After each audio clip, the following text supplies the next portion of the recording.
I'm Debbie Levitt, and my consultancy is called Ptype, short for prototype, because that's what I do 92 hours a day. I'm an interaction designer and IA, and I'm also one of the few people on the planet who is recommended as an Axure trainer. So if you are Axure curious or Axure sad, please come see me, or take one of my cards. Let's talk. So today I want to talk to you about something that I call the Four Horsemen of Bad UX, and I'm in the process of trademarking it, so don't eat it without talking to me first. Arrow keys, you said. Arrow keys. Oh. Okay, so the Four Horsemen of Bad UX, and I actually paid a friend to draw this, so you can tell me what you think of it. The Four Horsemen of Bad UX are frustration, confusion, disappointment, and distraction, and drawn that way. And like the original Four Horsemen, they summon the apocalypse, the complete destruction of a user interface.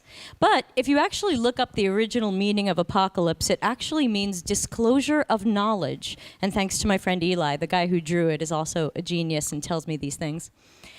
So let's go from complete destruction of an interface to using our knowledge to improve interfaces, avoiding and fixing the Four Horsemen. You shall be the victor. And yes, I plan to make t-shirts later this year. So the whole idea of the Four Horsemen is when we listen to user feedback, we often hear a lot of negative things. We hear, I couldn't do that. I couldn't find it. What should I click? This form is so long.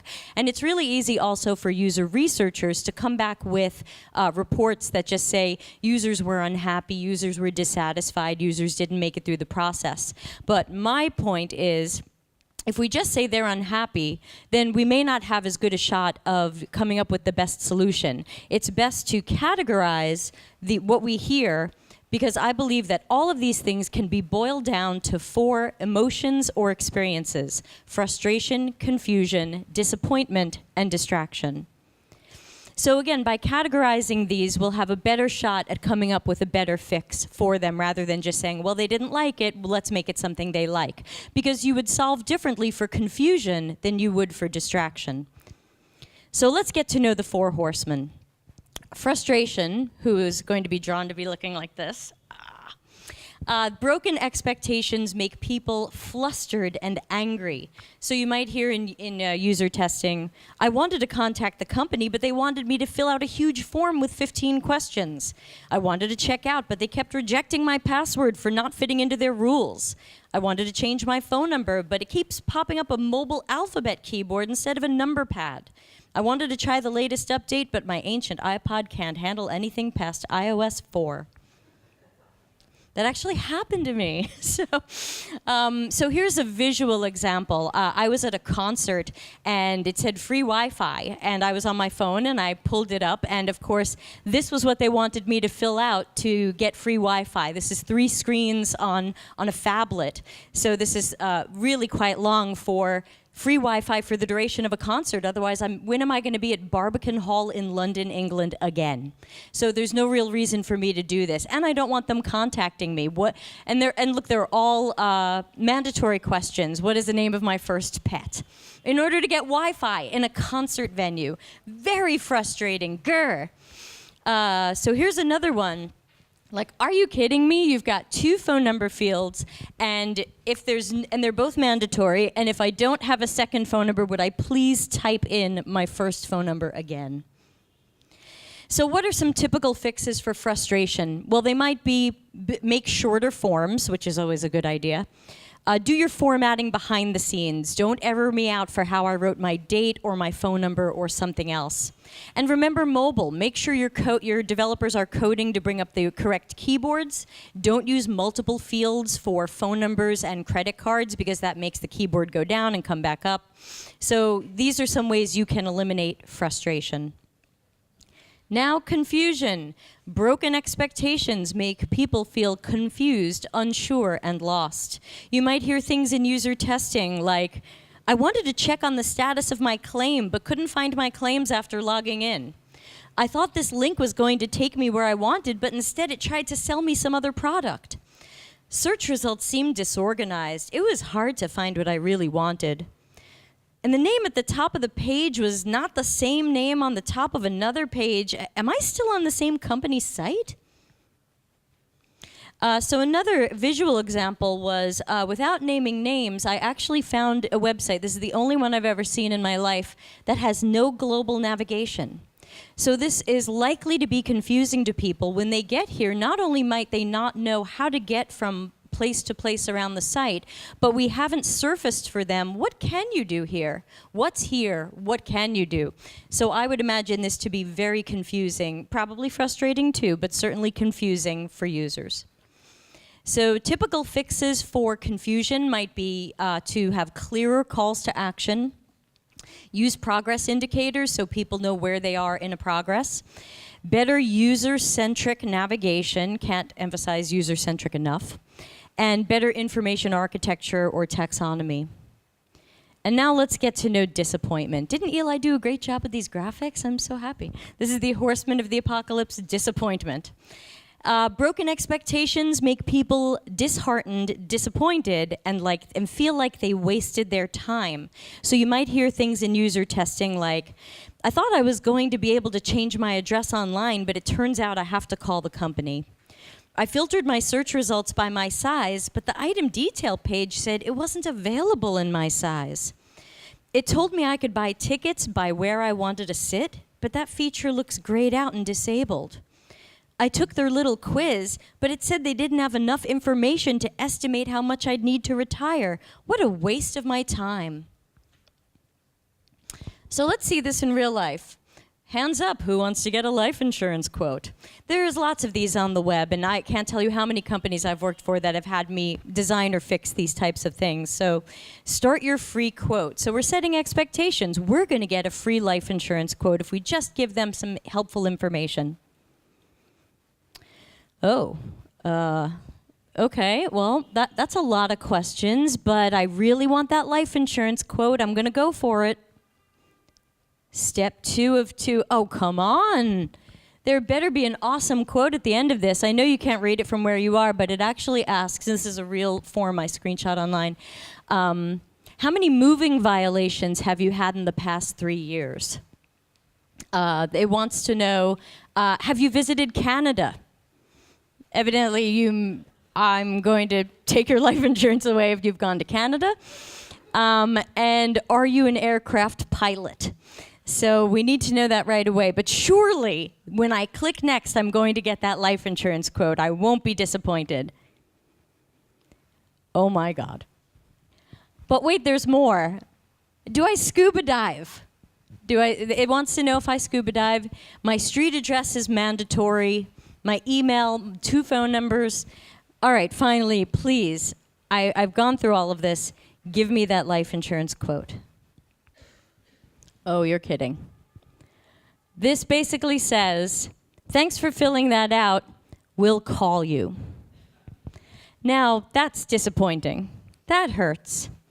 So typical fixes for disappointment might be set better expectations, certainly with the communication on the site. And maybe you are the content team or you need to work with the content team to set better expectations so people won't end up so disappointed. More honesty and transparency. Obviously, in a wonderful, honest world, that company would say, we're going to call you to give you your free quote. And then you could decide if you're filling out that form or not. If there's a disabled feature or disabled field, see if there's a way you can message people about how that can be enabled. Is there something they did wrong or something they haven't filled out yet that is making you keep that from them? Try to help them along that path. And then, of course, rethink your search, how you're using your metadata, and what your search results look like, because a lot of website disappointment has to do with search results. And finally, the possibly best drawn horseman is the distracted horse with a distracted rider. Distraction, the most eye-catching element on the page or interface, is not important to the user. So those would be things like non-call to action elements that are nearly impossible to not look at because they might be brightly colored or animated or looping. So think about cool things where somebody's boss says, put the cool thing in. Flash, does anybody still build that? I don't know. Intro movies, movies that run in the background behind text and other things. These can be distractions. Social media, like Twitter feeds, these can get in the way. Carousels, some people feel these are a distraction and not something that's helping the experience. Busy side columns, and e-commerce pages where you tend to see a lot before you get to the Add to Cart button.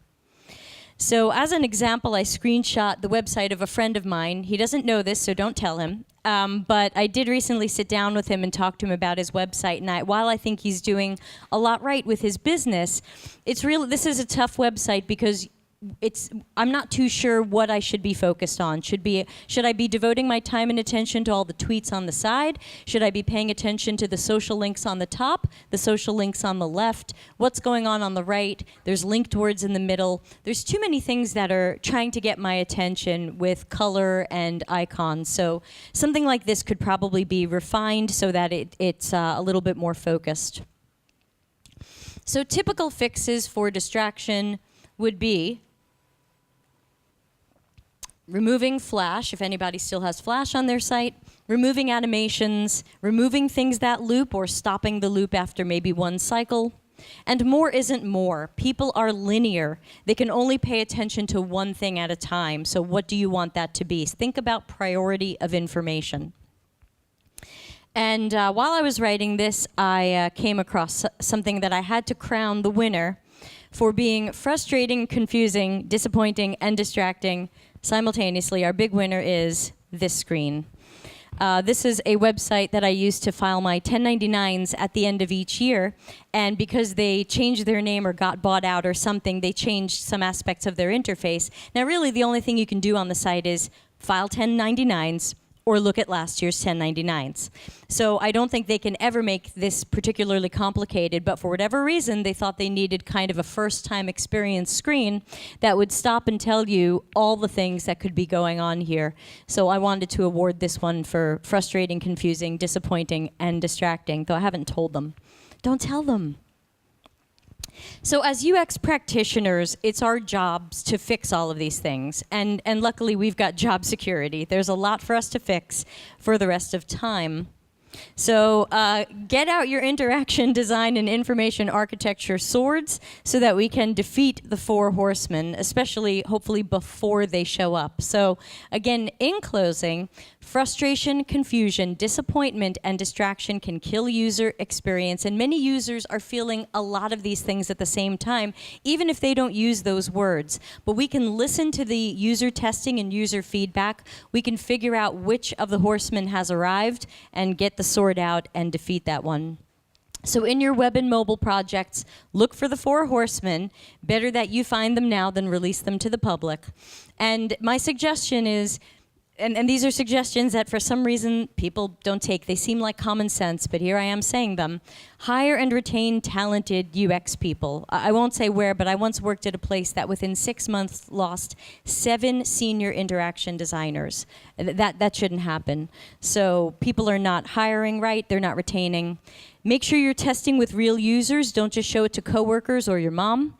Be objective and honest, especially for juniors. Speak up. I think one of the most important things we can do as UX practitioners and interaction designers is pick our battles and make sure we're speaking up.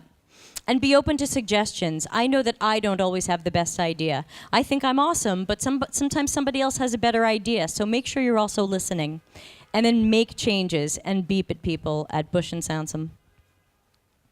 So in short, there's lots of places you can find me, and I will be holding a 2-day Axure workshop in a couple of weeks if anybody wants to get really intensive on Axure. And I wrote this little thing on the bottom saying that these are my trademark, and if you use them without permission, it would be frustrating, confusing, disappointing, distracting, and lawyer awakening. And I happened to send this to Eli, my artist, and he happened to send back what he felt was a lawyer awakening horseman. So there's a lot of jokes in there, so you may need to absorb that for a moment, but thank you to Eli for his lawyer awakening horse. So again, that's me. That's how you can find me. My little company's called Ptype, short for prototype, and I'm pty.pe. So I guess I'm not taking questions now. I guess we're taking panel questions later. If people have questions, I should take questions. People, questions. Yes? What's the best way to figure out which of those horsemen your users are experiencing. Okay, the question was, what's the best way to figure out which of the horsemen have stabbed our users? So I think we have to really listen to the user feedback. Sometimes you get a report from your user researcher and it just says, people are unhappy. But see if you can get some of those videos or recordings from the user research person or team or outside company, like if you're using a usertesting.com or a user Zoom, take the time to watch the videos. And I find that if you just really listen to what people say and not how somebody else distilled it down into a nice report, I think it'll become obvious. You'll hear it in their voice. You'll hear some of that emotion. And so, because confusion sounds a certain way and frustration sounds a certain way. So I think actually, if you can get past some of the filter of other people doing the analysis and you get to the users themselves, I think you'll hear it. I think the horsemen will be pretty evident. But you can always ask me. Any other questions? I should get my notes out of your way. All right, give it up for Debbie.